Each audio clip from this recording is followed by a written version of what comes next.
Welcome back once again to Songs and Stories, West Virginia.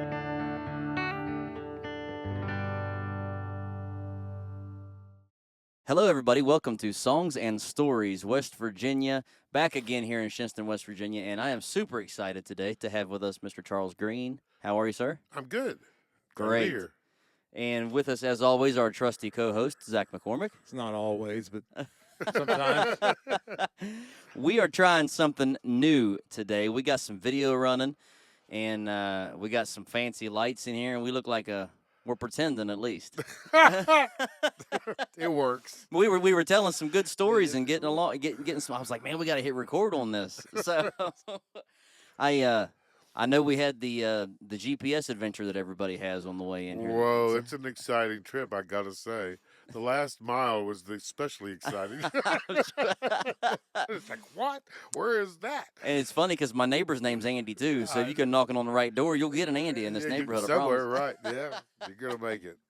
It's good to finally have you down here. So, just a little bit of an introduction. I can remember back when I started playing open mics, seeing you out and around and playing.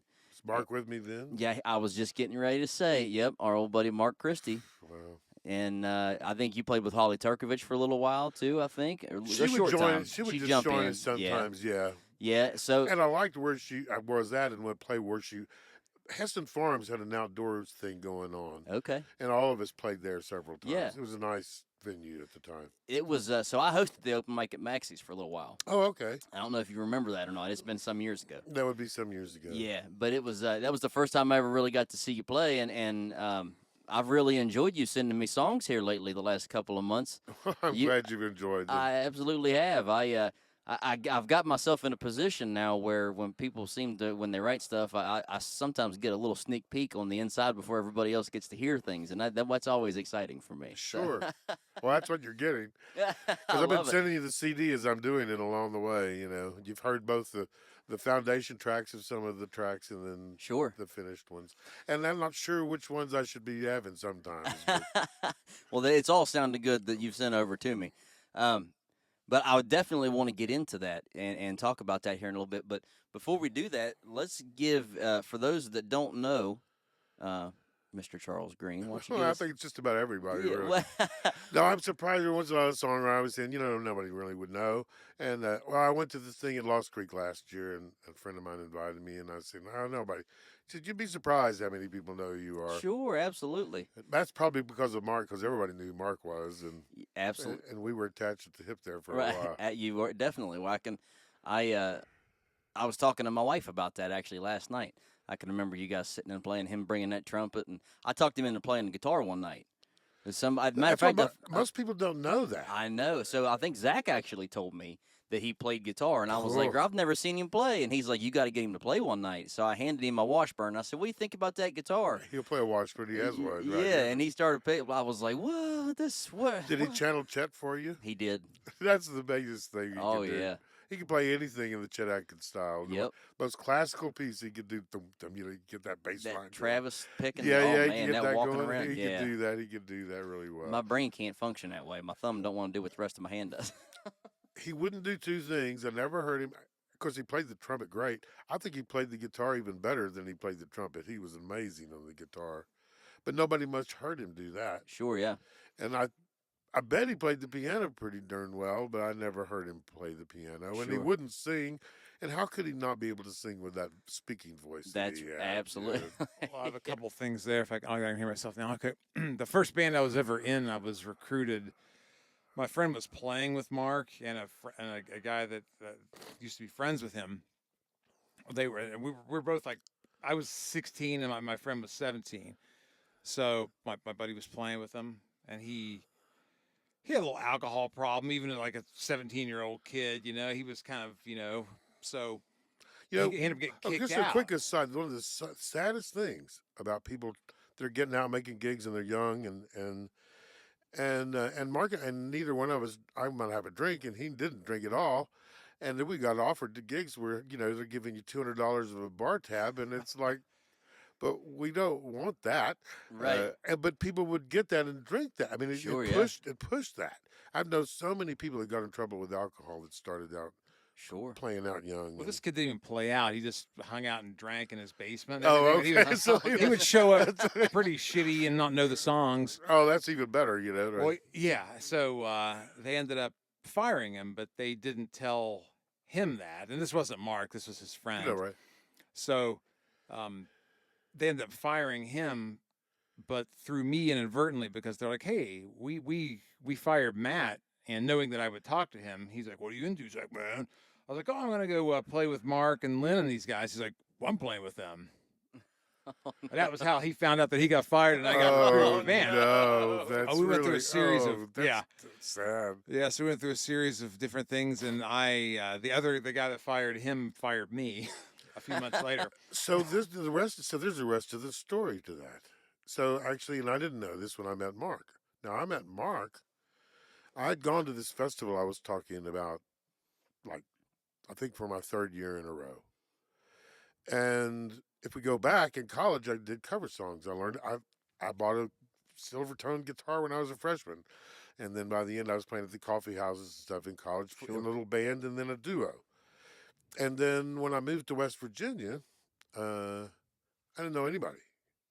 I got tired, and I probably knew 1,000 cover songs and never written a song in my life, and I was just sick and tired of all of them, playing the same things over again by myself, and I had a baby and a license and to do a new dig of being a therapist, and so I just kind of went on, and then I went well actually, and I went to that workshop I was telling you about with Billy Ed Wheeler, Hmm. who was a songwriter here at Cedar Lakes, Sure. and that's where I met Kathy Mattea the very first time, and at that workshop, and he told his story of what you had to do to make it. And I knew I was not a superstar. I would have to do what he did to make it. I wouldn't be able to do any of the fast track stuff. And I'm a minstrel, not a bard. Right. So, but you know, that's what we got. We do Sure. with Yeah. what we got. And so I thought, well, hell, I can't do that. I mean, I can't do that. I can't be on the road that much. I can't leave everybody. I can't not do this. Number one, family was important to me. Sure. I Yeah. had 2 kids and a wife, and it was like, why have them if I'm going to be gone 300 days a year? Right. I'm not doing that. Sure. Yeah. So I just kind of put it away, and then they hosted this festival, and I saw the little clip downtown Clarksburg, and the thing that got my attention was a songwriting competition. The very first year, there were 102 contestants. And that was the only year you could hear everybody, because after that, as it got bigger, then you had to scatter and split people out into different venues to have all the contestants perform. And I was able to listen to all 102 songs. Wow. About what year was that? Hmm. So, I bet 30 years ago, maybe. Okay. Something like that. Yeah. And so I drug out. I thought, well, oh, the writer had to be a solo. The songwriter had to perform the song. Mm-hmm. And I thought, well, hell, that levels the playing field just a little bit. Sure. Yeah. So, hell, I'd do that. So I drug out a song I'd written several years before, and I practiced, and went. What I didn't calculate was that I'd not sung in front of people in 20 years when I did this. So I get out to do my song. I introduce myself. I'm Charles Green, glad to be here. So excited to be here. It's just a shame that there's such a fine line between being excited and scared shitless. And that's what happened. Everybody laughed. And this is one of the things that got a great one-track mind. But if anything ever breaks that focus, Yeah. I'm lost. Right. So my first thought was, wow, that's cool. They laughed. I couldn't find the opening chord of the song. I looked up and down the night of the guitar playing cards trying to find my place. And I mean, eventually it felt like forever. I mean, it was long enough for everybody to know that I was out of the competition at this point. But I was just determined. And then I did the song, and I actually nailed the song pretty well for being too late to do the song. Right. But the cool thing was they had Mountain Stage. All the people on Mountain Stage over that weekend, and we were on a farm out in the middle of nowhere outside of Charlestown, West Virginia. Okay. Yeah. It was a George Washington's cousin's farm. It's a historical site or something. Yeah. Okay. Yeah. Maybe you've even been there. It's a really cool place. I've heard. I'm familiar with that area a little bit. It's a very cool place, Yeah. really. And it was a great place to do this thing. And so, and one was a female group from Australia, a women's group, and they separately, but every person who performed on Mountain Stage before the weekend was over found the time to look me up and encourage me, which just was a wonderful thing. Sure, yeah. But after the third year of only singing in front of people once a year and realizing this deer in the headlight thing is not getting better, I better go sing in front of people somewhere if I'm ever going to get anywhere with this. I was getting better as a writer. I could see that. Sure, yeah.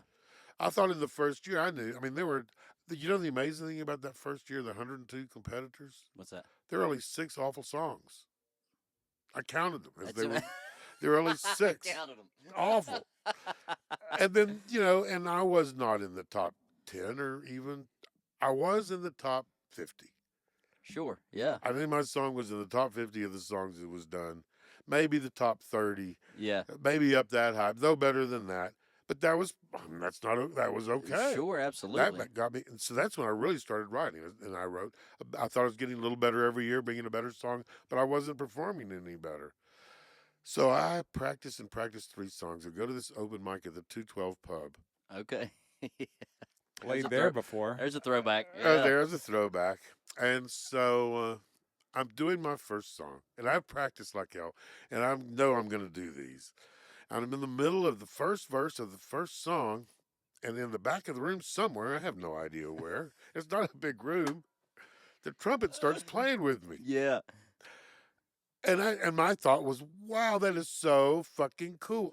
I'm sorry. No, you're fine. You're fine. Okay. I Wash put your that. fucking I mouth. put that. I put that explicit warning on there, so they know what they're getting. All right. It's so fucking Tipper Gore is cool. gonna be pissed.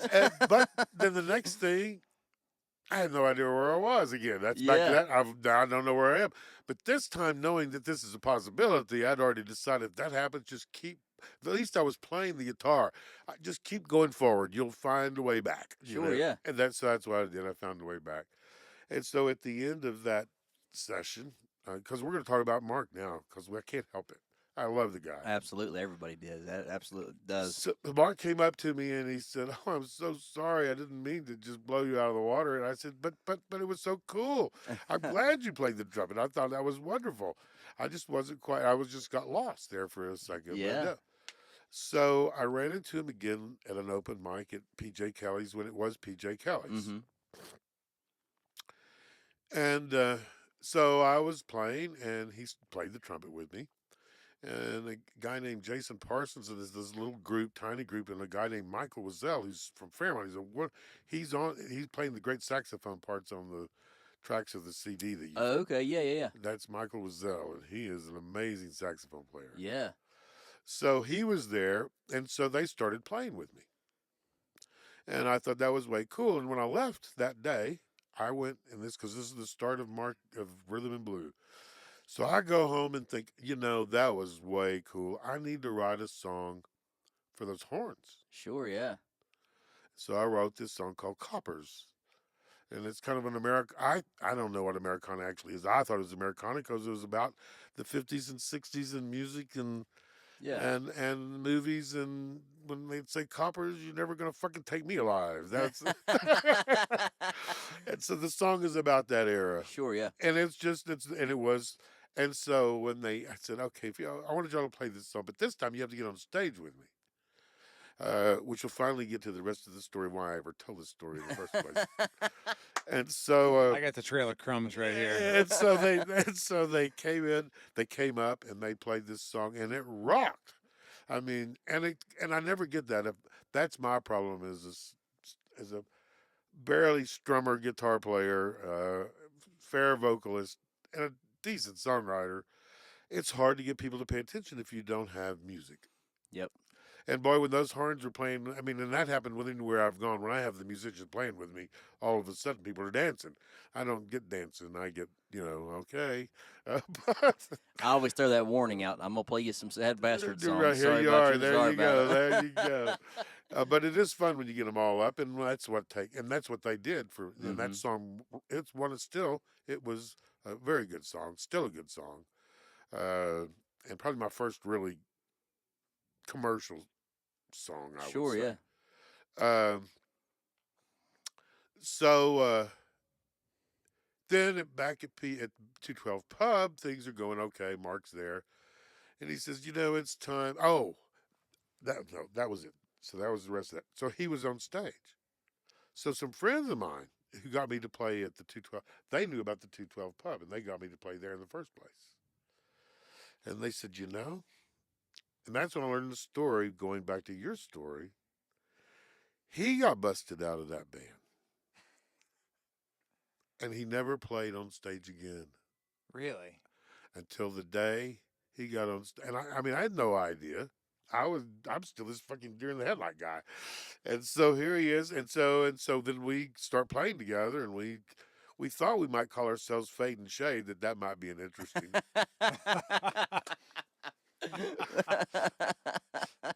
That's Mark and I. We just lived it. Yeah. At his funeral, I said the thing I miss the most is we shared a joyful irreverence. Just if you can't laugh, then why bother? That's the truth. Right. That's the truth. So you decided rhythm and blue would work okay. BLEW for the blue, Right. and so then he said, it's time for you to graduate. So that's when the best open mics I ever went to in my life were that golden era when Billy's on Thursday nights. Yep. All the best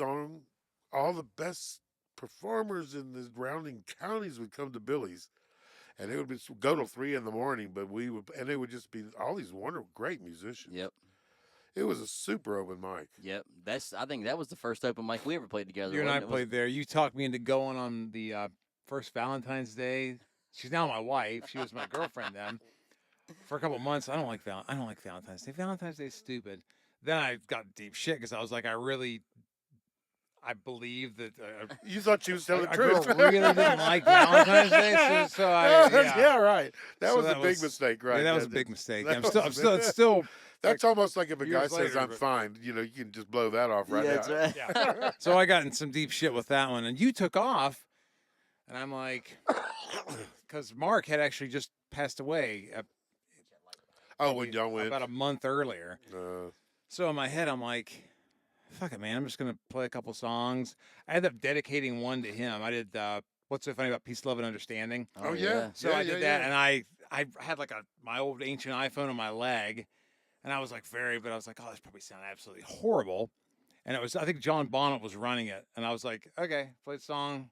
I think I borrowed a guitar and took off afterward. Like, okay, cool. So it's like, oh, cool. And then I was like, oh, okay, I screwed up Valentine's Day, and I played to like 4 people, but I kind of put it in my head like I had fear, but I was like, man, screw it, I'm here. I'm Sure. gonna kick myself harder for not doing it. Absolutely. But a lot of interesting music happened at Billy's. We used a to lot play there of about, great music happened I played there. there about once a week for about 9 months, and some wild shit happened there. That was the problem with Billy's. There was. This was way, way before that, but I mean, I saw a girl take her socks off on the dance floor, and my buddy was playing drums, and another friend picked up an extra, like a broken drum stick, and threw him on the drums. So he was playing. It's like, okay. It will be a wild and crazy place at times. Yeah. But the music was worth being there for. Absolutely. I mean, it was something else. That's the stale smell of the beer and the cigarettes. Yep. But they both knew, my friends that taught me into going there knew both of us and thought this should have happened a long time ago because, I mean, we did mesh really well. Sure. And I wouldn't be surprised, here is just a rhythm guitar player and writing original songs and a trumpet player. How in the world does this ever work? But it did. It did. Of course, I started writing, and once the trumpet was there, that did change the way I have songs Oh, that I yeah. pretty much now because I don't have a trumpet player anymore. But, I'm sure. Yeah. So it's weird. I was talking to a friend of mine is in the middle of recording her first single right now, and she's been having some people step in and play some other parts of the song, and somebody had put a ukulele part in it, and she was like, I didn't think it was going to. She's I really never even wanted one in there. She said, but it kind of sounds like it should belong, and I got to listening to it, and I was like, it does. It really, really molds. no, it can make a song. Yeah, it can. and I hate I would rather eat a ukulele than listen to one. But at the same time, there are songs. it's kind of like when the Hawaiian guy did Oh yeah, did his rendition of over A somewhere. Wonderful World and Over the Yeah, Rainbow and the ukulele, and then it was like, whoa. right. And it was like, I mean, I like the original version of the song, but his version was It's so weird how something subtle like that, just that one instrumentation, can change the entire vibe. everything, It can change everything. everything. And I said, we were talking about it. She said, I really like what it's doing. She said, but will you hit that mouse again just to make sure it doesn't freeze up? There we go. She's like, I really like what it's doing, and I said, if it was me, I'd leave it in there. I said, I'd maybe lay it just underneath where you can hear it Well, faintly, yeah, you want it but it's there. not a focal. I said, but that's really going to mold the rest of the instruments, and I never would have noticed that until I started doing this, until I started playing with the band. Um, when I write stuff now, I have places in mind where I obviously don't hear his parts, but I know that he's going to do something good with them. So I'm like, oh man, this is a space that I would hear a thing for, and then there's sometimes that I just write around thing that. for. A thing for. And it's amazing what it can. So, one, Mark, do you know Mark Poole by chance? I know of him, The yes. Zone 8 I thing know that of he yeah, does. yeah, and yeah. I don't think that we've ever met, but I know who he he's is. he's great as well. Well, he's done all the arrangement for everything Sure. that we're doing. I think he does all of Ryan Kane's stuff too. I He think. does. Yeah. He does. And I mean, he knows his game. Sure. Yeah. And so it's amazing to me, though. So there was something, if you just figure, let's just get you out of this, we'll give you the stuff, and then you sing. It's like, but some things are just me. I mean, Right. you can hear where I've got a more heavy presence than others. Sure. And I'm still not afraid to just play the guitar and just do my little rhythm guitar thing and Sure. sing. So when you start, let's take a step way back. So you're not from West Virginia originally. No, not Okay, originally. where you from originally? This is going to be another little interesting story. I'm going to tell you where, and you're going to know that you think you know where. I grew up in Waco, Texas. Oh wow. Okay. So the part of the story is I moved here in 1977. I actually caught in 76, 77, and then 77, 78. The first winter was the most snow that's ever happened in all my years here. At the end of that winter, and I was commuting from Morgantown to Wheeling. What a wonderful wow, winter yeah. that was. And just hoping my studded guitars didn't get me a ticket in Pennsylvania because you could not drive an old Maverick without studded tires. That's any prayer. And the next winter was the longest, coldest winter that's ever happened. We've had some cold, but that was forever. Mm-hmm. I had a house in Wheeling by then, the second winter, and it had baseboard heat, and it got so cold the toilet, which was next to an outer wall, froze Wow. in my house. And I've never had that happen anywhere I've ever lived. I lived in a house when I was a kid, actually right here in town. They've since destroyed the several houses that were there, and they've built like a little apartment complex. But we lived in a house right there. And I think it was the winter of '93. That was the last great big snow. That was a big one, yeah. It was so cold that winter that we had shampoo bottles freeze in our bathroom. Right? Isn't that Yeah, amazing? it's crazy. That's just crazy. But so no, I moved here in 70. Graduated December 76 and started working January 77. So and then how long had you been playing? Then, well, Did they just it's give probably- you a guitar in Texas when you're born? No, it's probably no. Actually, the sad backstory is my father died when I was 3, and he had rheumatic fever as a kid. It destroyed his heart. Mm. And there's a lot of side stories, but we won't go to any of those. But anyway, so he was living on borrowed time ever since teenage years, and Sure. and his heart finally gave out when I was 3. But my mother blamed doctors for his death. We were living in West Texas at that time. He had tried like hard to get in the military, but hell, he couldn't even get in a room with a stethoscope and anybody to take him seriously. He tried to get in every branch of the service there was because they were in high school during the 40s. Sure, yeah. So every guy wanted to join Yeah, absolutely. for that. That's the only war I would have ever wanted to fight in. I Right. can't see any other one that was ever worth it. Sure. But that one had to happen. And now Right. we're going to be that ourselves. That just scares the shit out of me. That's yeah. People don't realize, I've read a lot and books from authors all over the world. And read some from German authors. And what the 30s was like in Germany. There's People just think of the end of the line. there's some uncomfortable parallels. No, at the end of the line was when they didn't start with Jews. That No. was not the beginning of this whole thing. Yeah. It started with things like Well, make Germany great and yeah. things like immigrants Was it one people, one nation? Yeah. all of this stuff. Mm-hmm. And no wonder. I mean, we're not here for history, I guess, Sure. but the relevant history to this. Absolutely. Germany was destroyed after World War One, and like after World War Two, which we did. One of the smart things this country's done. The Marshall Plan was fantastic. Both Germany and Japan, with our assistance in recovery, became staunch allies for a long, long time. Mm-hmm. You would think we're pissing on them all now, and I don't understand why, but they were. Uh, they were our enemies, and then they were our allies after they recovered. But they were just pissed on after World War One, Sure. so they were devastated. They were bombed out. I mean, their infrastructures, all this stuff. They were in a terrible place. So finding somebody that's rah rah Germany, let's be one people, let's make Germany great again, that wasn't a hard message to sell. No. It's not a hard message to sell people who are scared and uneasy There's to become angry. yeah. And you can get angry people to believe anything. There's actually a documentary that just released this year. I can't remember what it's called. On the rise of the Third Reich. It's kind of the beginning of What it Hitler looks like even here. coming into. Exactly what It it looks. is uncomfortable. It is very I uncomfortable. watched 4 or 5 episodes, and I have a little basic. Now, I will say one beyond the thing. basic understanding. I of have a some Jewish friend shit. that gets really upset when I start calling them the Gestapo or saying about. She'll agree that Nazis is I mean, not Nazis. Fascist is a fair word. It predates Nazis, Sure. but Nazis belonged to Germany, and then the immigrants. Nazis. A lot of people don't realize. The Kite Runner is a fascinating book about Afghanistan, pre all of our stuff going on, Hmm. and they were nothing like they are. And then actually, Nazis went to Germany,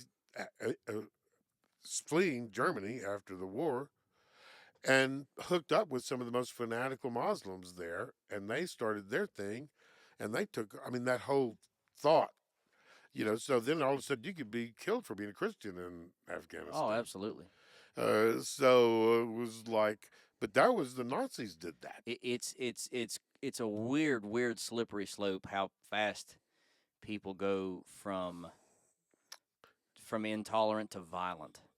It's so quick sometimes. Like it Once you seems get to like intolerant, then violence is not that hard. it's not that far away. It's Well, it's, over it's, and over and over again. And now this is a historical fact. I mean, over generations and generations and thousands of years. Um, when wealth and power is all that matters, Yeah, this is what happens. 100%. Well, and that's And then they have this entitlement. The European aristocracy used to be the same thing. sure. I sometimes say the Constitution is the best thing that ever happened since the Magna Carta, because that freed freed the serfs Sure. in most of Europe. Well, I didn't realize. Actually, interestingly enough, I just read one of the hardest. I haven't read anything about Dostoevsky in a long time, and a friend of mine pushed me into reading it. Levi. Yes. Okay. Yeah. So I just read The Devils, which is a very difficult read. I haven't started. I told myself that I was going to try to find it on audio because I drive. That's how I do it. I drive so much. No, audios And- are my savior. Yeah, Really. and I haven't had a chance. So it I is did- difficult. It is difficult. But what I learned, and I didn't realize, that even though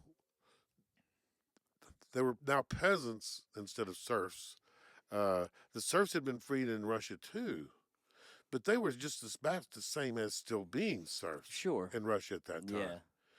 And the movement, so they were so suppressed for so much longer than anywhere else in Europe. And France and all these other places are going on, and you get any. But there was a move, but part of the movement that was there, and his later stuff is after this fact. Mhm. This is so there are these people who just true anarchists. Right. It's not going to work, And we can't have smart people, and we can't have rich people. We can't have anybody that be over anybody. It has to be everybody be the same. And there was a strong movement for that's why some of that turned so south. I was wondering, how did socialists turn into Stalin's Russia? Sure. Well, if you're trying to crush everybody, and of course you can't have people being educated Oh no. if you're going to try to run a dictatorship. Well, and that's the free, the very first, free Get speech. rid of free press. Get rid of Get rid of free free press. speech and Yep. free press. Yeah. When And words. we don't even have news anymore. Oh God, no. No, I don't know that we've had much of it in my lifetime. When I was maybe younger, not. maybe. I mean, No, you probably. How old are you? I'm 38. Probably barely. Yeah. Because There's Dan always Rather been. is just an example. One of my favorite newscasters was Dan Rather, and one of the reasons I liked him, one of the reasons I liked the news, And that's the way it is. he would be wherever it was. Yeah. You'd be seeing in real time whatever it is that is happening. He's not telling you what you should think about. He's not analyzing what's happening. Right. He's just describing what's happening, and you're seeing what's happening Sure, in front yeah. of you. Yeah. And that's news. And I still, Well- in real time, why do I think, gosh, I didn't know we would go this far afield. Why did I think why did I think when Biden's inauguration there was an insurrection? Because I watched the damn thing. Right. Now, it was the worst insurrection of all time, probably. It was the most poorly planned, most terribly uh, acted out. It was awful, but it was awful that it even happened. Sure. And it's often that it even happened and that nobody even cared. Yeah. Because it was that. It was an attempt. Sure.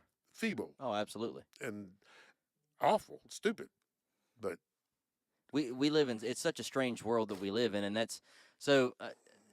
I try not to engage on social media of anything that has to go beyond I music. don't anymore. I'm sorry. I posted something the other day, and No. then it was like, oh God, I'm sorry I did that. I didn't want this to start. Well, and that's so sometimes I do it on purpose because if my page is losing a little traction, the one thing that's always going to get reactions It's a political is something statement, vaguely political, then it will. and it will immediately. Yeah, And then it all of will. a sudden my pages, and then everybody can see my posts for a couple of weeks, and I'm like, this is unbelievable. But they're trying to explain to people. My whole life, I was brought up by a group of people that's were like, listen, don't believe anything you hear, and only half of what you see.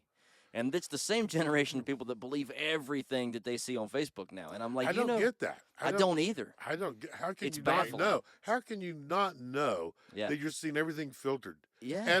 And actually, there was a great documentary about that not too long ago. And The it was Social people Dilemma? from Is that- yes, Yeah. and how they were doing it, and Oh, of it's- course, and there is. I know there's no AI, not yet. There's just these very sophisticated computer programs, Yeah. but they're very good. And Yeah, whenever you watch something, you're going to get more of that And so because all they want is you to watch. They want you more on. They want you on that screen more time. 100%, and that's what it is. You can't convince people that they're purposefully painting a light around the news, around where there's smoke, there's fire. Right. Essentially, I mean, everything stems from something. But I've got a picture on my phone of a snake snatching a fish out of the water, and the headline says, "Brave snake saves fish from drowning." Yeah, right. And I'm like, that's what we see, because what it is that they, it's all advertisement, it's all placements, it's all money driven. So when they're Right. like, I need you to respond to this, so I'm going to put the most crazy, outlandish thing I can on the internet, and the more clicks and the more comments and the more shares it gets, the more money they put in their pocket. Right. And nobody No, understands. exactly I'm right. like, listen, you know what would ruin all of this if everybody just for one day on social media didn't even open it up. Just turn it off. Watch Facebook freak out. Watch the stock market freak One out. day if of that. nobody Well, opens social well, media. the stock market is just, and that's the crazy thing. And we got way afield. But anyway, the last crazy thing is that the reason the stock market is so high is because there's nowhere else for people to put money anymore. Everything for anybody's retirement goes into the stock market, and if people are working, it's still going into the stock market. I hate that. I didn't know for the longest time what banks actually do with your money. But that's what they do with it, and so it's It's a just, gamble. It's all of that. Yeah, But back to my father died. That was the thing, and he wanted to be in the military so bad. Sure. And there are some neat other stories about that. But my mother blamed the doctor, so he was treated in West Texas as having pneumonia. But what he was beginning was to have congestive heart failure. Mm. Of course, in 1953, there isn't necessarily a hell of a lot they could have done for somebody in Sure. congestive heart failure. But treating him for pneumonia for weeks did not make him live any longer. No, sure not. But she blamed him for killing him. Right. So this doesn't make any sense to me. But she was dead and determined that I was going to be a doctor. I was driven mercilessly my whole school life. When I graduated from I made the sixth grade better than Jethro, but when I graduated from sixth grade, she filled out my schedule for all of junior high and all of high school. There were no electives. Every science course, every math course, Latin, everything you could take that wouldn't be fun. Although I liked some of those. I mean, a good Yeah. English teacher is great, and math actually was interesting then when you got into doing stuff that wasn't just adding and subtracting. You could actually, you can actually figure shit out with this. Sure. This actually works. You know, you can do carpentry with it. You can do all kinds of things with this. This is just, it's a fun thing. That guitar is mathematics somehow. I It ain't is. figured it out. Well, but math it's and music. mathematics So somehow.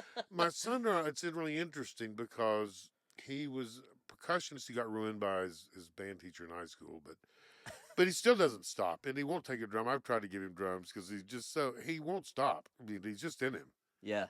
But he has the same math mind I do, but not the same music mind. He's more electronics, electricity, physics. I like physics. That's my favorite science, actually. But he would be more all into that, Yeah. and not so much into music. I've got I've got three daughters. The two youngest are mine.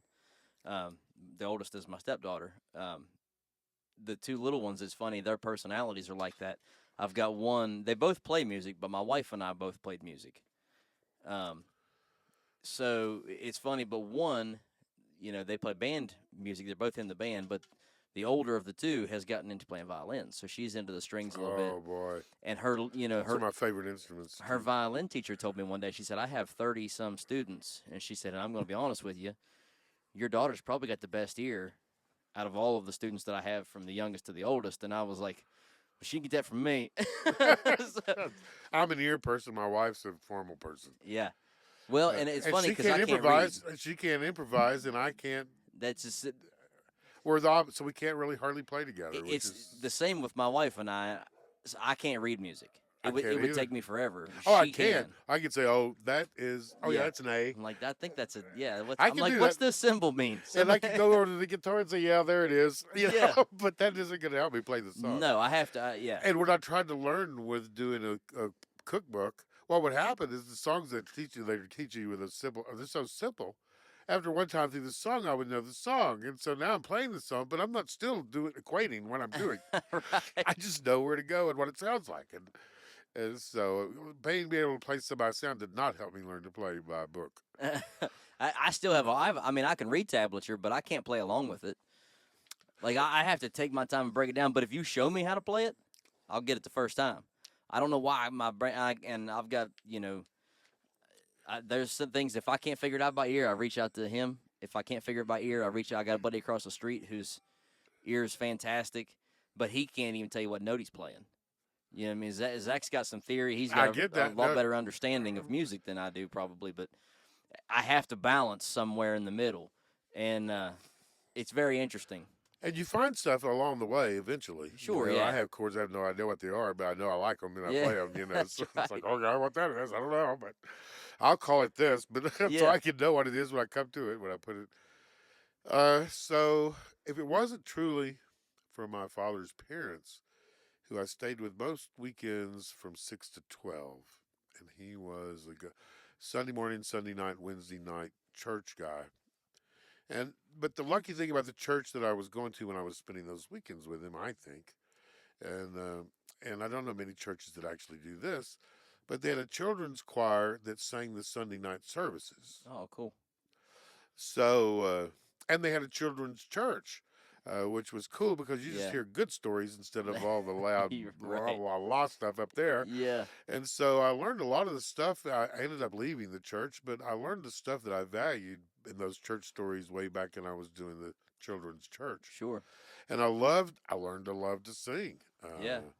And so the Sunday was I'd be over there, and then we'd go over Sunday afternoon and we'd have the fellowship with the MYF, and dinner and practice for the choir, and then we would go sing that night. And so now what he learned was because of who I am, um, and I was welcome in the choir. I sang there and then for 6 years, but you cannot put me next to a strong voice of the next part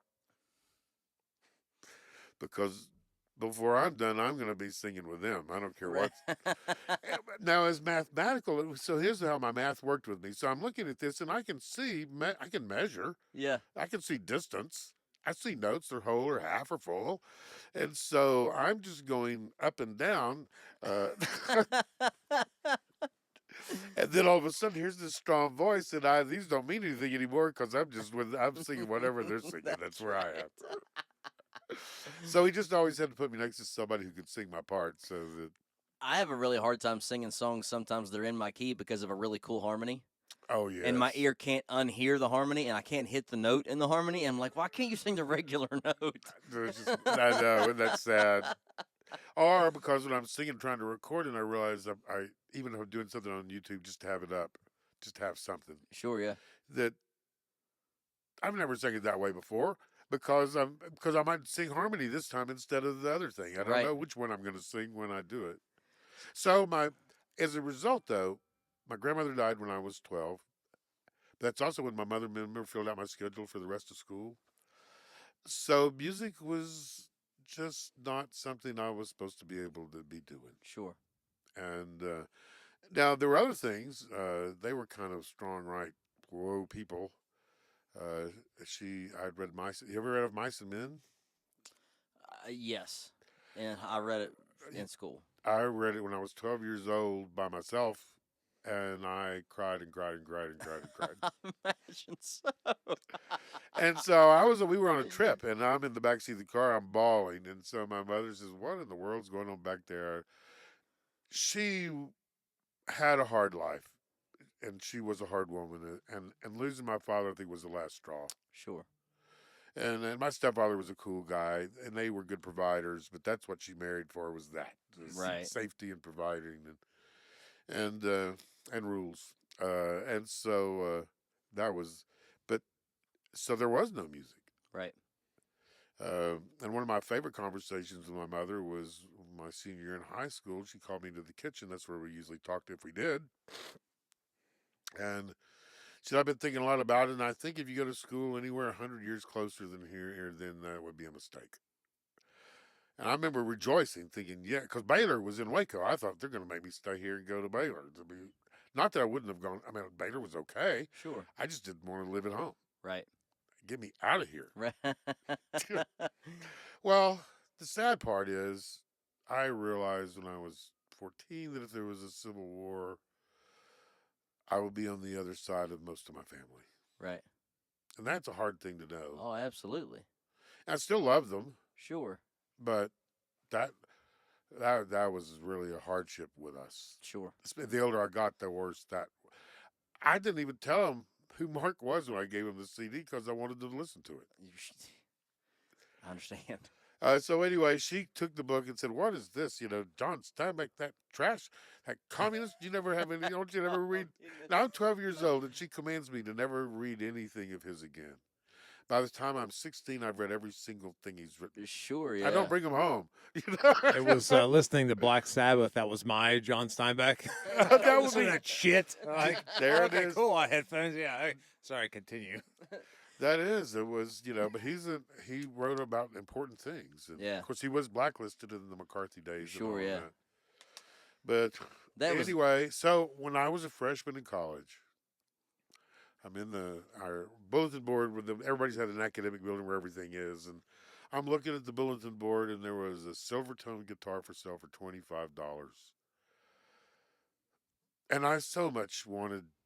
I mean, I never stopped loving music sure. and listening to music and buying albums even when I didn't have a stereo because I was going to have one someday. I did do that. My roommate gave me a lot of shit about that. That's You could great. have come up and look at our albums. Well, I'm going to get a stereo. That is great. But they're cheap right now. I can buy Yeah. this with their own sale. There's a book, our exchange place for A&M was right next door to our dorm, and I'd go over there every time they'd have a sale. I'd be picking up some albums.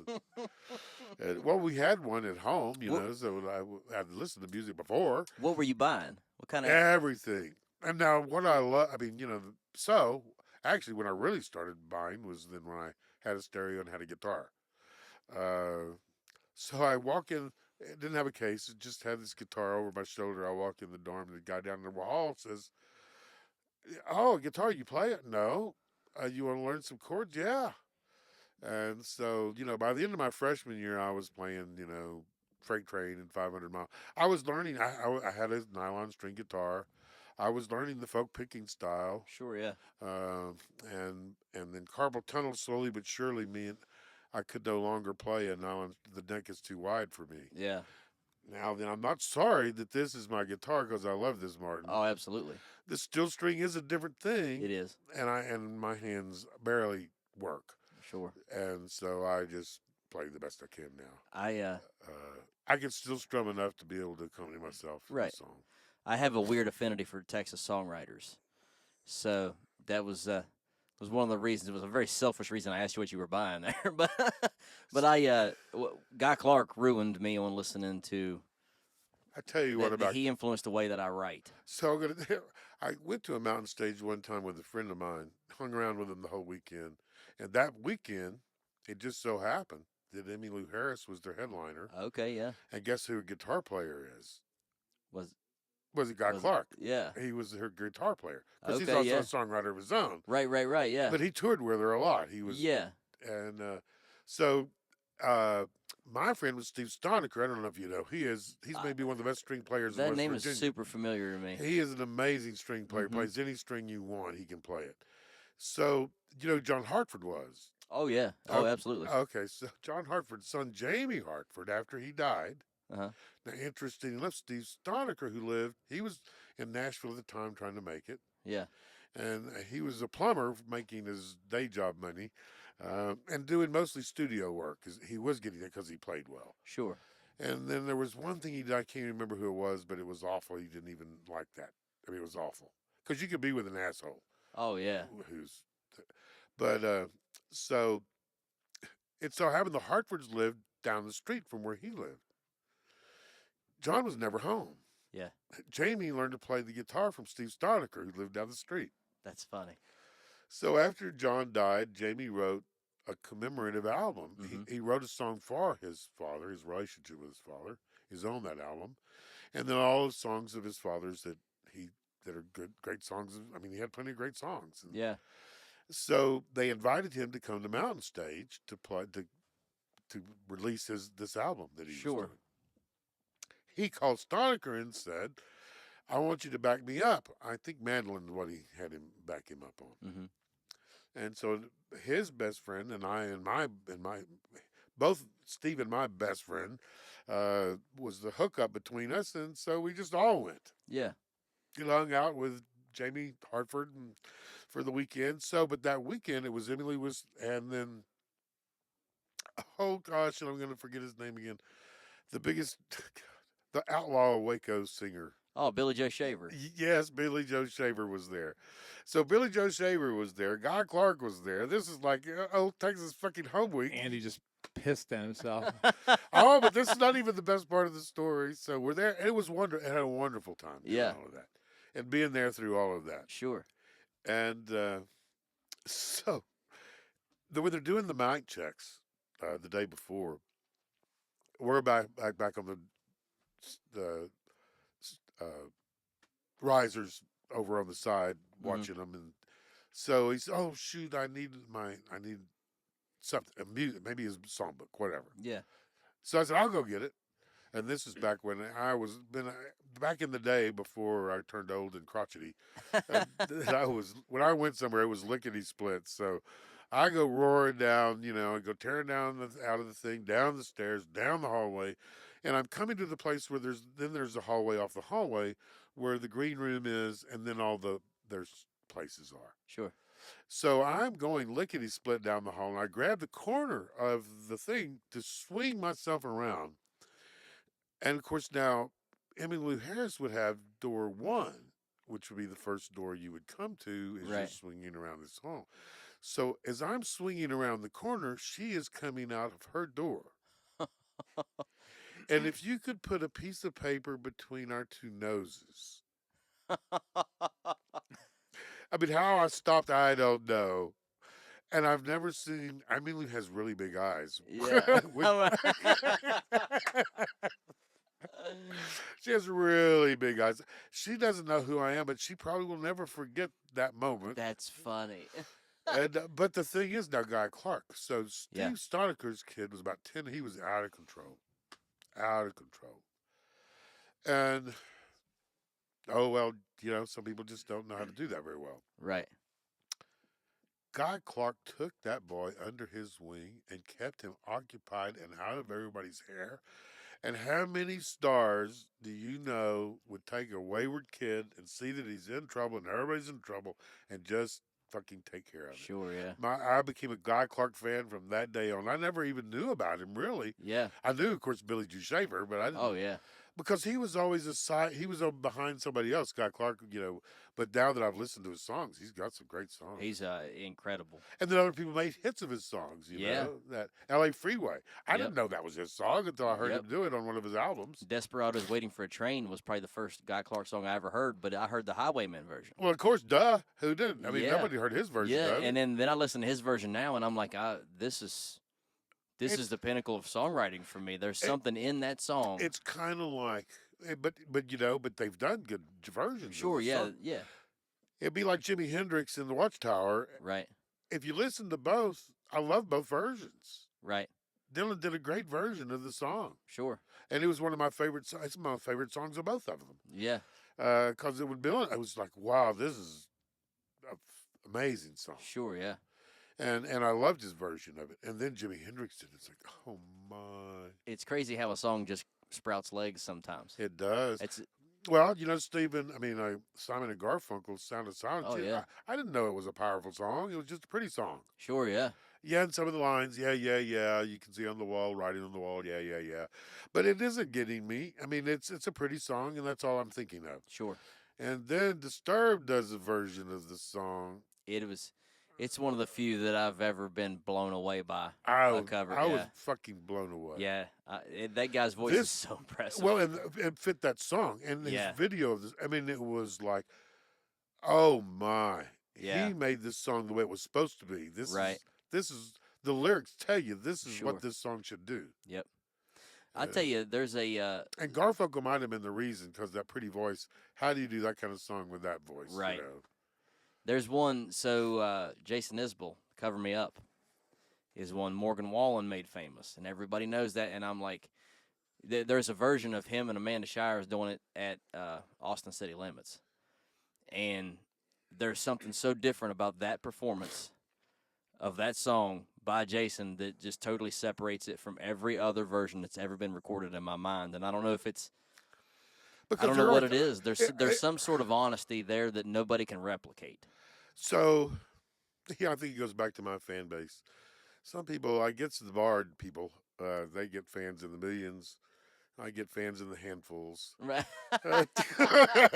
But I call myself now my gig, which is kind of irrelevant because nobody knows how to use it. And even when I'm writing now, I'm just calling myself the Wondering. That's with an O, not an A. I'm too old to get very far around anymore, but I wonder more. The more I sit, the more I wonder. That's right. So I call myself the Wandering Minstrel, and ideally, what I would do, and what I hope to be able to do, I don't want to be a therapist anymore. I did that, and I worked with trauma, so you can't just do that for a little while. Right.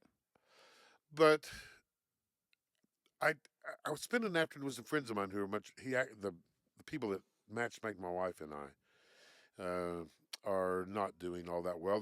They're in their 80s, late 80s, and so one of them called me. I used to do campfire singing with them all the time. That was Sure. one of my favorite things. Campfire singing, go to a homestead, a coffee house, Mm-hmm. anywhere where the lyrics matter. Sure, absolutely. And those are the kind of settings when they do. If you're at somebody's home, Sure, yeah. then they listen to what you're doing and they hear what you're saying. And people that do tend to like what I do. I mean, there are people. I've gotten to where I try to write things that aren't blue or red. I try to write things that are provocative for thought, not for Sure, argument, absolutely. because I don't want to join that fray. Well, that's the power of I think that's what we have as songwriters that You've heard what I'm we doing have that lately. yeah. It's about stuff that isn't about blue red. Sure, sure, and it's there. The weird thing is when people find a way to make it that way, anyways. That Well, always is weird to me. I thought I had to look up TDS. You've read that whole thing. Oh yeah, I don't know what TDS. What in the hell is that? yeah. And so here is, so as a psychologist, I looked this up, and it's Trump Derangement syndrome. derangement syndrome, Yeah, and I'm thinking, whoa. I mean, granted, the diagnostic manual is not the greatest thing. right. It's widespread, but it helps people kind of be in the ballpark of things and knowing kind of what you're kind of dealing with. Sure. So there's some value to it. Yeah. But somebody made up this thing, Oh, the internet is a wild place. You can and, make up anything as long as and it's so catchy. made up this thing, and so here's this artificial diagnosis now that are being used. So the person who actually might be the most dangerous man to ever be elected president of our country, because of his imperialism, his white supremacy, his uh, aristocracy. I think he's a wannabe. Yeah. I mean, America can't produce an aristocracy, but they can produce wealthy people that act like it. That's what we do here. And that's Yeah. what it is. But that's what it is. That's Yeah. what that is. And I just, but anyway, so I was like, oh, wow, really? So as a psychologist who was trained, and actually one of my things, I ran inpatient units for a while. I got tired. That'll burn you out real good. But I did do that, and and because I was trained on an inpatient unit, it's the best one I ever saw. They hired people on purpose. Our average educational age on our unit was like 14 or 15 years. Hmm. They recruited us, Yeah. and then they let us talk to them. Yeah. And so then all of a sudden we were ditching everything, and we created a milieu, and we got rid of OT, RT. It was like herding cattle. You'd go into these places and nobody cared, and everybody's sitting there mindless. And Oh yeah. so all of a sudden there's a community group. The only groups we had was problem sessions. The staff hated this, and it didn't turn into the nightmare they're afraid of. Any staff member, any patient could call a problem session at any time, and everybody had to come talk it out. But then that was real. Somebody really had something going on that Sure. they were upset about. Right. And so then everybody's got something to say about that. Right. And it's in real time. It's not about history, and it's not about, Sure. and then, alcoholics like to tell war stories, and it's not about all of that stuff. It's about what's happening right here, right now. Yeah. But that doesn't, I haven't seen that happen anywhere since. There's an interesting thing. So you mentioned taking Latin in school earlier. I'm really trying to push myself to be cognitively aware. Like I feel like the older I get, I feel like my memory's slipping a little bit, and I don't mean like I'm just forgetting stuff. I mean, you're fine. I mean, I'll be driving home from the grocery store. My wife will call me and be like, "Hey, can you grab this?" And I'll be like, "Yeah, I'll stop at the dollar store." And I'll drive right past, walk in the house, and she'll go, "Where's the stuff I asked for?" I'm like, "You didn't ask for anything." Oh, God. Like, I mean, there's stuff like it worries me sometimes. I boxed for about 10 years. I never took any beatings or anything, but I got hit a lot. Every blow to the head. I got hit a lot. Every blow to the head's not a good thing. So I've decided the long way around that is I've decided that I'm going to try to teach myself to read Greek. Well, I think anything you do to stretch your mind, Yeah. and different things, go the same way home every time. Go different ways. Yeah. Just to make you pay more Sure. attention. Sure. So And if I'm listening to a book, which is an unfortunate thing, I'll pass any I do that a any lot. day of the I week. do that a lot. But one of the books it's funny that you mentioned that because one of the books that I read is called Misreading Scripture with Western Eyes. And it's funny because in that whole fray of everybody, especially when it comes to writing songs or when it comes to expressing your thoughts, no matter what direction you want to go, somebody will make it political or religious. and it's confusing to me when the two of them get combined because It's people don't know dangerous then. they don't understand what either one of it means anyways to Not begin with. really. But one of the big topics in that book for me was how the rest of the world views things so much differently than we do in Western civilization. Because in the United States specifically, every thought process begins with I. What can this do for me? What can I do? Why does this mean for me? And the rest of the world sees that But you know what's significantly different. so you know what's crazy about what you just said? There's truth to that. Yeah, Egocentricity, I think. absolutely. However, nobody owns it. Everybody speaks in the fucking we. Right. They don't say I. Well, then that takes That takes accountability. ownership. That That's takes ownership, accountability. responsibility, and ownership. The I word has been so the I word's lost. Where unfortunately, gestural speech is a dangerous thing. Over to the Gong Show. I'm just glad we're doing the video today because usually you can hear all the noises, but you can't see them. I can't hardly keep But me still. I it's never have been able to be still. It's an interesting thing for me because I really, especially if I'm reading, if I'm reading something scripturally or something along those lines. Now I read it in the context of these people didn't have this concept of, if you went to travel somewhere, if those people were traveling in the Middle East, if they were going for it, your entire family uprooted. And 40 people and all your cattle and everything travels together. There was none of this. Hey, you guys stay here, and I'll head over town. I'll Yeah, be right, no, back. right. I'm going to Jerusalem, Right, and I'll be right. back in a year. They Like, still do that when they go to Walmart. They all pile into the That's right. I Caprice. think that's right. And there's And like their 7 pajamas people. and their PJs. Actually. Yeah, and the shocks in the back are worn out, so it's like scraping, and they get out like a clown car. in their best LOL pajama pants. Yeah, Cookie Monster pajama pants, and then Okay, skate guys, shoes now from we're the being 2000s. mean. So Now let's we're don't being do mean. that. We're being mean now, so let's don't be mean. But it's an some people just don't interesting know better. it's an interesting concept that we specifically in a first world context, everything is so. It's almost like you said, egocentric. It's very selfishly the way that we look at things is we want to go, oh look, I'm really important in my community, and then you go, well, what do you do for your community? I went to I don't, and then there's no answer. There's no answer. And I'm like, you don't understand Community what doesn't community exist. means. Community does not exist.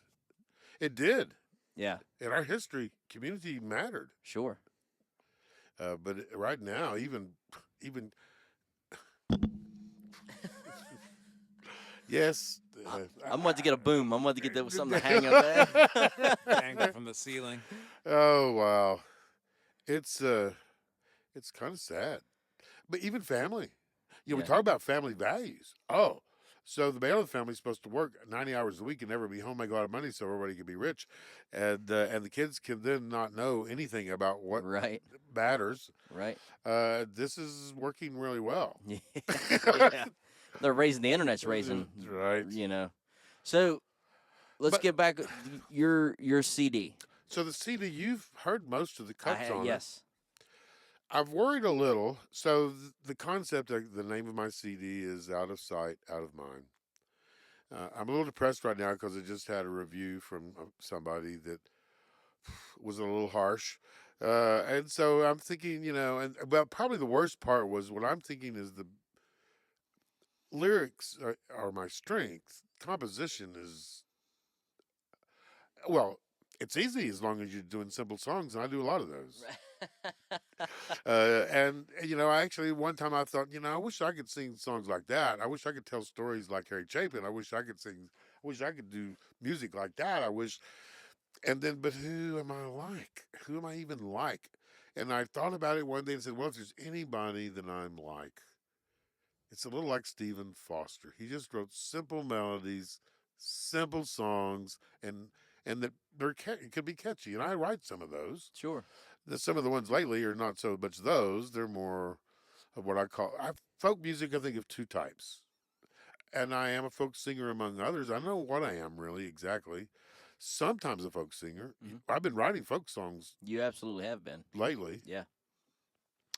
and the kind of those folk songs are what I grew up on. Sure.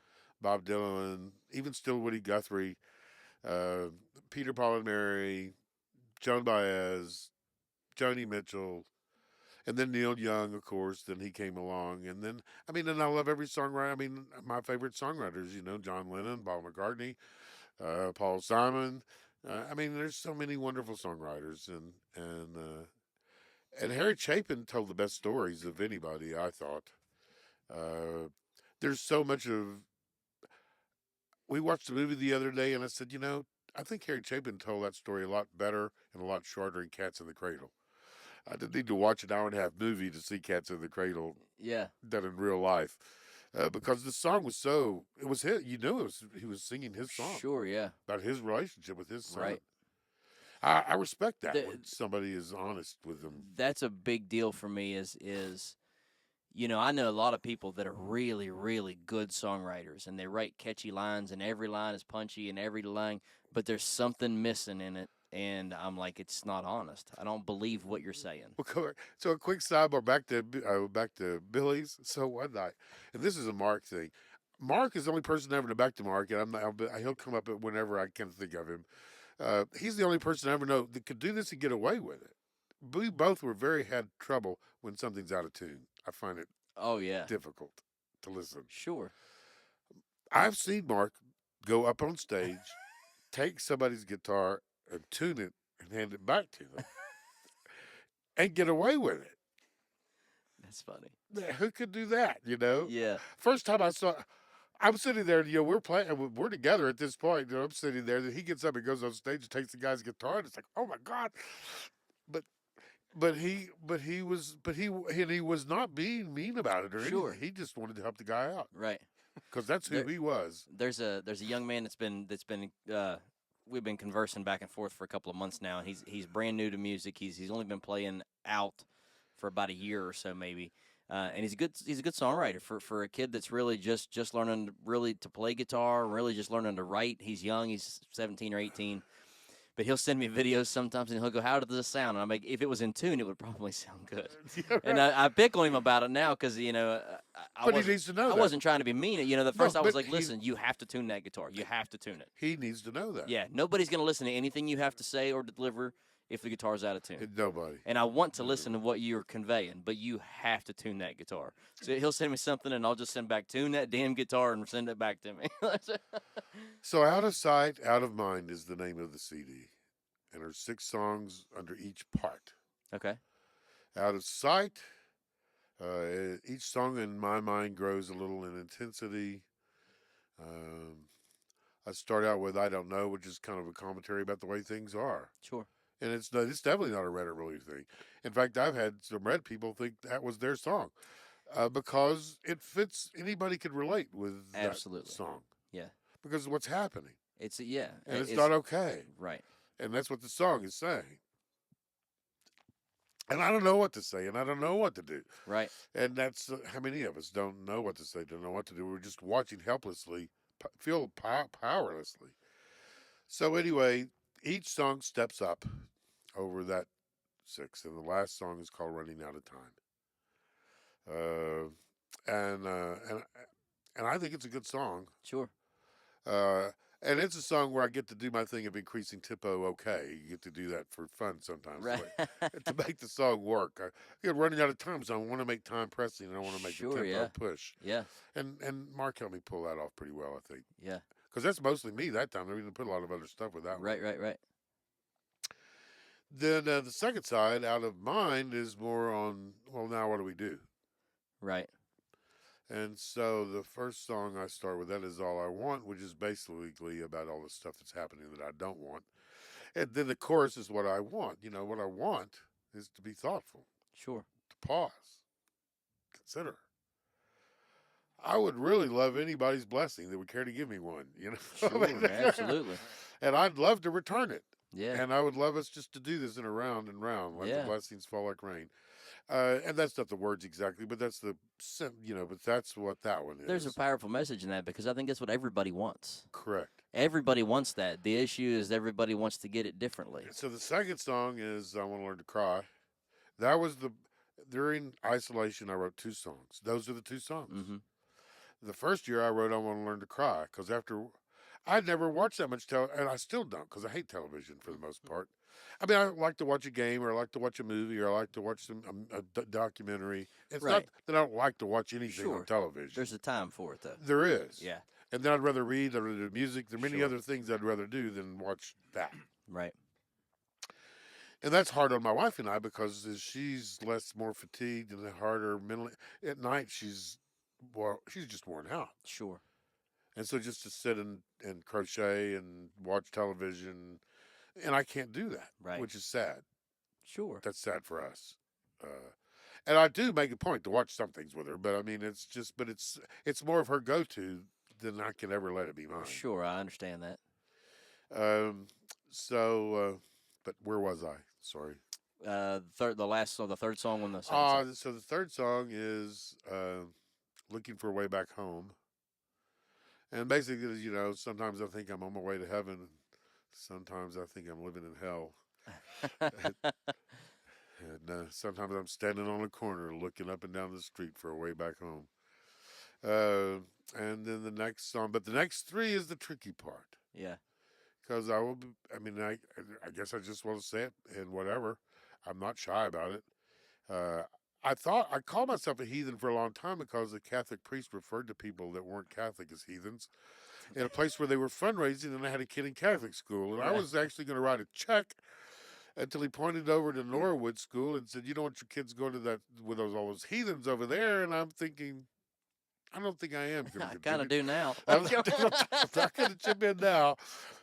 And so jokingly, I called myself a heathen after that because he gave me the name. Sure. But then I read the definition one day and thought, wow, because I'm not I'm not an atheist. I'm not an agnostic. I'm not a Christian. I've been a Christian, or I've been to church for a long time. Sure. People said they were. Right. I always knew that there was something wrong with me. Right. So it's kind of a scary place sometimes to be. Sure. Southern Baptists, I mean, Southern preachers can be. I was raised pretty hellfire and So brimstone you know myself. that I remember you know that message. absolutely. And it's scary. If I had an earache, it's because I did something to make I God actually, mad. this is a sad thing. When my kids were growing up, and one time I realized, I don't think I taught them to be scared of these people. That might be a mistake. Right. But because I was Sure. the fanatical religion. Any fanatical religion Absolutely. is frightening. It's the Yes. most frightening stuff in the world. Absolutely. So I left church when I was 14. It was a bad time for Southern churches. The Vietnam War, they were kind of supporting what was going on. They were racist themselves. It was just, I couldn't live here. I just couldn't see God living there. I couldn't see anything I believed in being there. Sure. But the thing I took away from all of that, so I have pursued other religions since. And learned something from several of them. I learned something from Buddhism, something from the thing called Baha'is. Most people never heard of them. They're actually very fascinating. But the things that I learned that are still the basic core of me, I was probably 10 years old. I was sitting in children's church when I first time heard the story about the adulteress and the stones. Mm-hmm.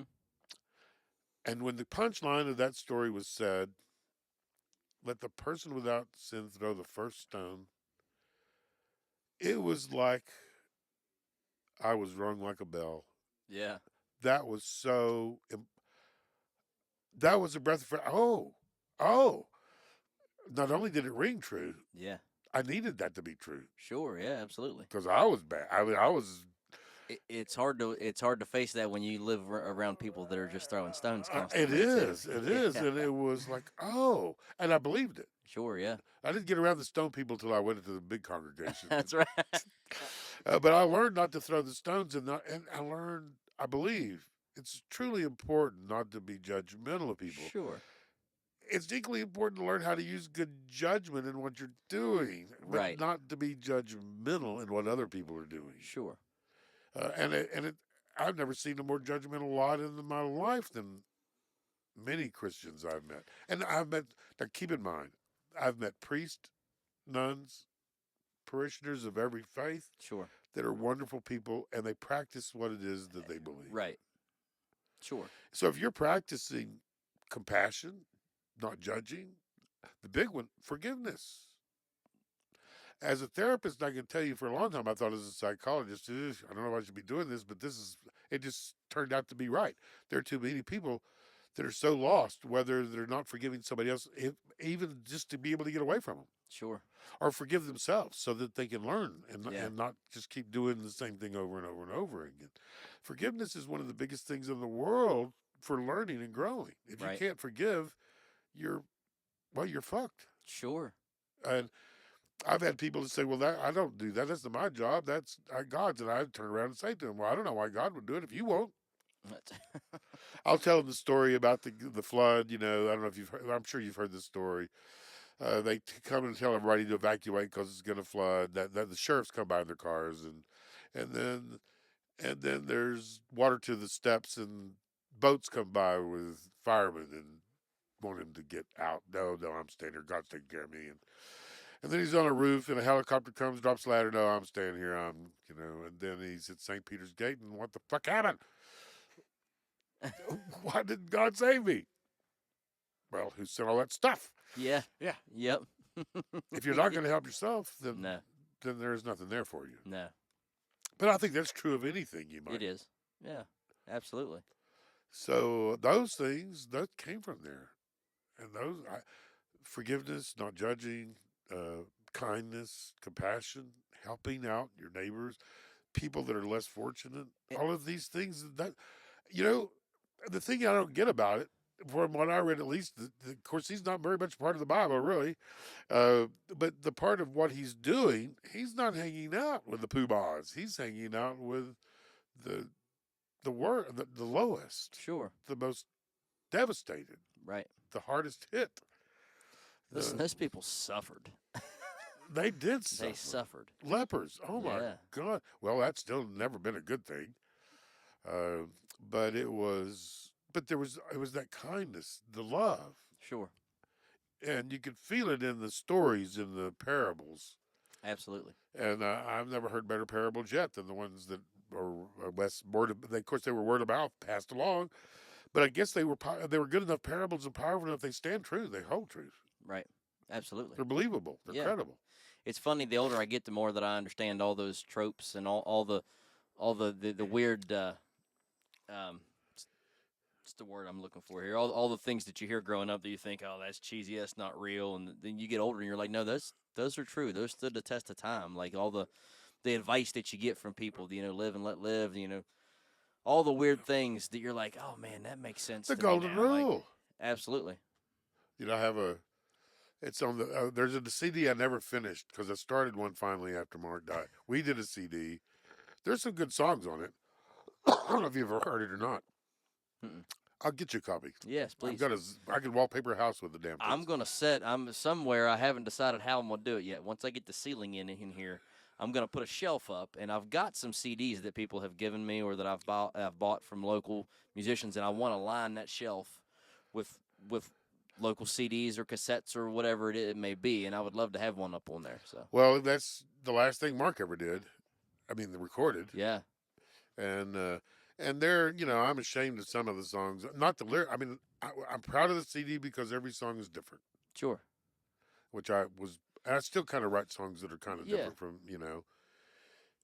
a little in a rut now because we're in a rut as a country, but um, I but there are a few songs on there, and two of the ones that I think of remarkable, two of the best songs on there. One is because one as I call forever.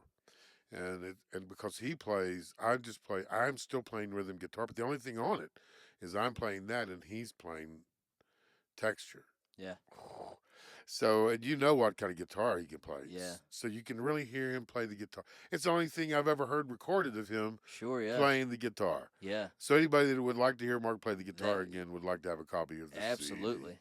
And then the other thing You is, say that too loud on here, you're gonna have to get a whole lot of CDs made up. oh no, I could paper a house because of just economy of scale. All I wanted to do was get my money back, which I did. Sure, yeah, Then once I got my money back, hell, I give them away or yeah, donate them or whatever. sure, yeah. I want them heard. Absolutely. That's Uh, the worst thing that you can do to a song is let it die. but I didn't have that much money in it. Getting my money back this time around is going to be a little steeper deal. So if But we it'll be the same thing. Once I get my money back, I don't care about money. if we can help you do that, where can people find that CD once you release it? I don't know yet for sure. Well, Okay. although I do know because I've decided through one of my sons can help me with this too to some extent that Bandcamp is probably the most relevant. I mean, probably the most accessible Sure. uh, place I could go with it, Yeah. and it makes it easy. So yeah, Bandcamp is where I'm going to have everything. Okay. Cool. So There's individual. Right now, the things that I have put up on Bandcamp are some of the songs that'll be on the CD, but they're not the final mixes. right. They have the front cover picture, Sure. which Mark wants me to retake the picture and get a little better shot at. He likes the picture Yeah. as a cover. I love it actually. It's a folk art, Okay. and it's this probably immigrant. Although maybe they're not an immigrant, maybe they're living in their own place. And there's these biggest blue eyes just looking out, you know. Yeah. So out That's of cool. sight, out of mind. I think that works. Sure. Absolutely. So, but those last three songs that I wrote on the second side, well, "Glory Hallelujah" is not going to fool anybody because it's the most ecumenical song I've ever written. Uh, but I know I wrote it for my mother-in-law was giving my wife hell one Mother's Day about being heathens, and so I wrote the song and realized that I writing it really for her. I would love her to hear it, but she would never hear it, and she wouldn't like it if she did. Right. Uh, but it's about what it could be like if we just all got along, Sure. and we could all sing "Glory Hallelujah" That's right. and enjoy it, you That's know. right. And so then the next The song, rainbow stew. the next song is I wrote a song called "Turn on the Light." Um, and I guess we're running out. I saw it's not a long. There's a neat story behind that, but I was writing the song. So in doing it, I was playing it out one night, and I decided I want to get everybody singing. There's this guitar guy. I don't know if you've ever seen or heard of him, but he goes around the world getting people to sing, Hmm. and he can play anything. And so they'll have his song list, or they've had him listen to something. He was in Mexico. They'll listen to a song, and then he starts playing it. Oh, I think I've seen that guy. Yeah, You've yeah, s- yeah, yeah. He's he- a street performer. he's a street Got, performer. yeah, yeah, yeah. I have seen that. Yep. And so, but the thing I love him because what he does this, and when people finish singing, he turns around and asks them, "Well, now how do you feel?" Yeah. And I've never heard anything less than great. I think great is the lowest level I've ever heard, and because it's true, yeah. and that's the Wandering Minstrel. So I would, and I haven't. Well, I went to these people's house. I didn't tell you that part. These elderly people. I went Yeah. to their house one Mhm. afternoon. Spent about 3 hours with them. Carpal tunnel, I can do a song or two or three and then rest a while, do another one or two or three. So maybe over the course of 3 hours, I did maybe 10 songs, a lot of conversation. And when I left, I realized everybody in this house, including me, felt better after I walked out that door. Sure. Yeah. And I bet there's lots of people I could do this for Yeah. if I could just find them, And or if they could just find me. yeah. And all I'm asking for, what I'm saying is I would do this. I would go to somebody's home in the afternoon or evening, a song and stories. Sure. Yeah. Why should they call on me? Well, I am a retired psychologist. Not that that should scare you off. Right. I'm a songwriter. I'm a reader of books and a player of games, and I can be good company. I don't Sure, say yeah. that, but I can be But- good company. And The- and so I'm thinking they're hospice people. Senior citizens doesn't work because they want to hear cover songs. yeah. If you go to a nursing home. Sure. But there's people in hospice. There's seniors that are shut in. They can't go. My wife are getting there, Sure. Yeah. and it'd be nice to have somebody someday come to my house and do some songs and stories. Sure. Well, Yeah. that's what I would offer. All I ask for is donations, and what am I doing with donations right now? I haven't done anything because I've only got about $36 so far. But my $36 is in the place. I'm going to keep it, and what we have been doing, we've been a little harder pressed. Our bills have just gone up so much this year. But every year until this year, we have thrown $1,000 to some catastrophe. Sure. And now, since I realize what's going to happen with hurricanes, that Appalachia's is going to get hit over and over and over. It's the rain now that's going to destroy us. Oh yeah. I used to think it was the storm surge, but no, it's the rain, the flooding. That's what's doing the damage in Appalachia. Absolutely. And there's going to be someplace like that every year now. Yeah. And so last time we sent it to North Carolina. Sure. And so So where can people find you to contact you for something like that? Facebook, best play. Facebook, Charles Green. Charles, where am I? What? I'm Charles M. Green sometimes and Charles Green sometimes. I think Facebook is just Charles Green. Charles Green is Facebook. Mhm. YouTube is Charles M. YouTube is Green. Charles M. Yep. So you can find me at either place if you looked hard enough, and then once you find that, you can get a hold of me. Perfect. And I'd be glad to offer respite. Okay. Also, if you're having trouble reaching out to Charles, get a hold of me, and I can put you in touch with him. So if you're listening to that, also if you're watching on the video, hopefully that's still playing. Hopefully we've got everything lined up today. But this is one of those episodes where I could just listen to you talk forever. But that's why I told you my wife was offering condolences. I don't get to talk enough, so now you let me loose, and I'm just crazy. I tell my wife all the time they ought to put my mouth in a circus. I So know. You understand and me both. You get that, all right. Are you going to play a song for us today, I would love Charles? to play a song if you wouldn't mind. Do you know which song you were going to play for us? I don't know. No, you don't know yet? Fair enough. Well, I was thinking about just playing the first song of the first side of the CD. That's perfect with me, as long as that's what you want to do. What's the title of that song? I don't know. I don't. That's perfect. Thought he was on I third. didn't realize I had no idea. Yet. That was a perfect setup right there. I wouldn't even know. I didn't even know. Right, didn't see it coming. Charles, thank you so much for coming down today. You're very welcome. We had a blast. I'm hoping everything pans out with the video on this. You will be the pilot episode for the first ever video release of Songs and Stories West Virginia. I still want to see, because I've had trouble with doing any of this stuff, and I finally decided, okay, if I don't, I got to start putting stuff out in different places. And Sure. So I finally joined Threads and do that. I can watch this on Threads or listen to your podcast on Threads. In a perfect world, I'm going to be able to break this down, edit it out, and I'm going to put it right on YouTube, the whole episode. What about? Now I want to see Matthew's and I want to see Aaron's. So I don't have video for theirs. No, I just want to hear the podcast. Oh, so And maybe did you do Shannon too? Yes. So Shannon and Aaron and Matthew are all friends. I consider friends of mine. So Spotify, Amazon Music. And I'll send you the link for Buzzsprout. That's who I use as the aggregate, and you can go right to their website and listen to every episode. That's what I wanted to be able to do. Yes, that. I'll be able to hook you up with that. It's buzzsprout.com. Thank you. For those that are listening, I've had this question before. Buzzsprout.com and search Songs and Stories WV, and I do use the ampersand symbol. So what is that? That's the squiggly. Oh, and. okay. I think that's what it's called. Is that right? Yes, Pat Sajak is an ampersand.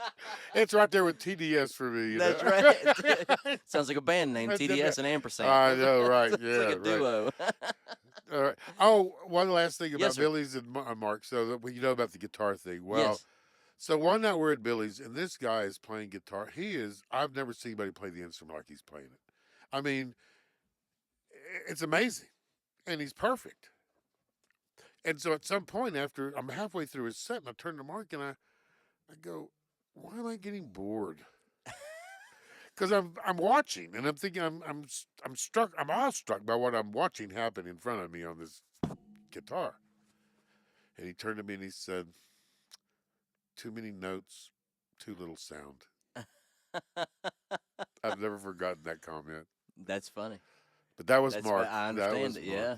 For any of the Mark fans out there, I hope you enjoyed this part of the show. I know there are a lot of them out there. So, thank you, Charles. Thank you for coming and sharing all those stories with us I really today, too. enjoyed it. Thank you very much. Hey, certainly.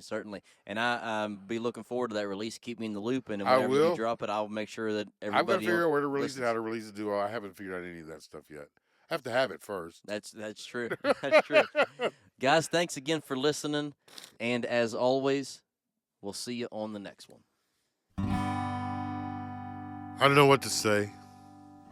I don't know what to do. Don't know anymore what my country's coming to. People hating, people waiting to tear the whole thing down. Don't know anymore.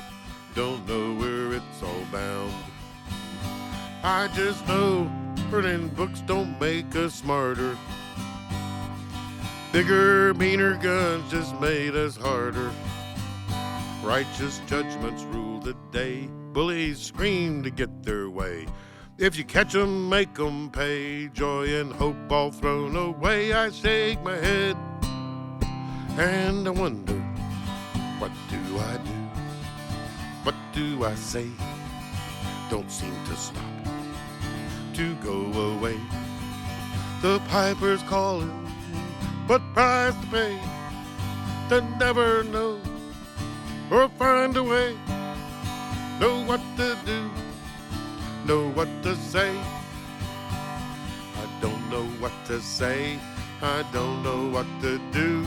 I don't know anymore what my country's coming to. People hating, people waiting to tear the whole thing down. Don't know anymore, don't know where it's all bound. I just know most all of politics is rotten. Civil intercourse has been forgotten.